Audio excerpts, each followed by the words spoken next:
Well, people who want to live in Ybor City will soon have some new options. Tonight, Jake Peterson takes us on a tour of all the new options renters will have and when they can start moving in. The Oliva Cigar Factory on Palm Avenue has provided jobs for people in the Bay Area for decades. It was built in the 1880s. It was original cigar factory. But the work being done now has nothing to do with cigar rolling. Today, it's filled with construction workers, transitioning the property into nearly 40 apartments. We're just making it look like it was back then. Developer Ariel Quintella says this building will be a mixture of old and new. The outside is being restored to its former glory. The inside will be 1- and 2-bedroom apartments. You have apartments with 10-foot windows, with 13-foot ceilings.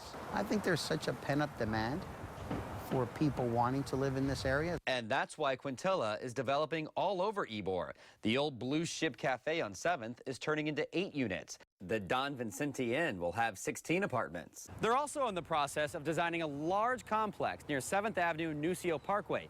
It'll have 100 apartments, an underground garage, and 8,000 square feet of retail space. People are able to invest now, and so they see Ybor as a prime location to put their money and dollars into. Courtney Orr with the Ybor City Development Corporation says 400 new units will be available within the next 2 years. She says the demand for those apartments will be high. For instance, Ashley Furniture is bringing in 300 new employees. So as we are bringing in new businesses, I think that's going to necessitate more residential for those employees.